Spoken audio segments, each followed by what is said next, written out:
Gangster Sharad Mohol याचा भर रस्त्यात गोळ्या झाडून खून करणाऱ्या साहिल पोळेकर याच्यासह त्याला मदत करणाऱ्या 8 जणांना 8 तासात अटक करण्यात पोलिसांना यश आलंय। 2 वकिलांच्या सल्ल्याने नामदेव कानगुडे याने मोहोळचा गेम करण्याचा कट रचला। त्यासाठी मोहोळच्या टोळीत मुन्ना पोळेकर याला घुसवले होते। त्यातूनच त्याची सर्व माहिती कानगुडे याला मिळत होती। 10 वर्षांपूर्वी झालेल्या जमिनीच्या वादातून हा प्रकार घडल्याचे प्राथमिक तपासात समोर आले आहे। साहिल उर्फ मुन्ना पोळेकर वय 20 राहणार सुतारदरा कोथरूड, विठ्ठल किसन गांधले वय 34 राहणार सुतारदरा कोथरूड, अमित मारुती कानगुडे वय 24 राहणार धायरी, नामदेव महिपत कानगुडे वय 35 राहणार भुगाव, चंद्रकांत शाहू शेळके वय 22 राहणार जनता वसाहत पर्वती, विनायक संतोष गव्हाणकर वय 20 राहणार जनता वसाहत पर्वती, ॲडव्होकेट रवींद्र वसंतराव पवार वय 40 राहणार नांदे आणि ॲडव्होकेट संजय रामभाऊ उडान वय 45 राहणार उजवी भुसारी कॉलनी कोथरूड अशी अटक केलेल्यांची नावे आहेत। नामदेव कानगुडे हा पूर्वी सुतारदरा येथे शरद मोहोळ याच्या घराजवळ राहत असे। त्यांच्यात वाद झाल्यानंतर तो भुगावला राहण्यास गेला होता। त्यावेळी झालेल्या वादाच्या रागातून तो मोहोळ याचा काटा काढण्याची संधी शोधत होता। याबाबत अरुण ध्रुपद धुमाळ वय 32 राहणार जय भवानी नगर कोथरूड यांनी कोथरूड पोलीस ठाण्यात फिर्याद दिली।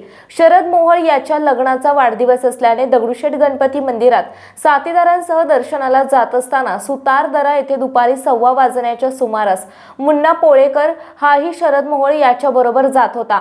फिर्यादी आणि प्रमोद साठे हे मागून जात होते। त्यावेळी पोळेकर आणि त्याच्या साथीदारांनी शरद मोहोळवर गोळ्या झाडल्या। प्रमोद साठे हल्लेखोरांकडे धावला तेव्हा त्यालाही पिस्तुलाचा धाक दाखवत तो पळून गेला। गंभीर जखमी झालेल्या शरद मोहोळवर उपचार सुरू असताना त्याचा मृत्यू झाला।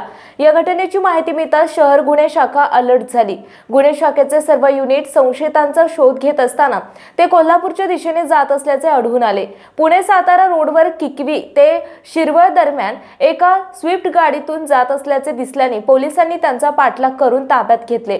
8 आरोपींकडून 3 पिस्टल, 3 मॅगझिन, 5 जिवंत काडतुसे, 8 मोबाईल आणि गाडी असा एकूण 22,39,000 रुपयांचा माल जप्त करण्यात आला। पोलीस आयुक्त रितेश कुमार, अप्पर पोलीस आयुक्त रामनाथ पोकळे, पोलीस उपायुक्त अमोल झेंडे यांच्या मार्गदर्शनाखाली सहाय्यक पोलीस आयुक्त सुनील तांबे, पोलीस निरीक्षक प्रताप मानकर, अजय वाघमारे, क्रांतिकुमार पाटील, सहाय्यक निरीक्षक अभिजित पाटील, पोलीस अंमलदार चेतन शिरोळकर, सुरेंद्र जगदाळे, सचिन अहिवळे, संग्राम शिनगारे, सैदोबा भोजराव, अमोल पिलाने, अमोल आव्हाड, राजेंद्र लांडगे, रवींद्र फुलपगारे, दुर्योधन गुरव, सयाजी चव्हाण, विजय कांबळे, प्रवीण धमाल, विजय कांबळे, राहुल मखरे, अनिकेत बाबर, अभिनव लडकत, शशिकांत दरेकर, ज्ञानेश्वर चित्ते, सुमित ताकपेरे, श्रीकांत दगडे, साई करके, ऋषिकेश ताकवडे, नितीन मुंडे यांनी ही कामगिरी केली।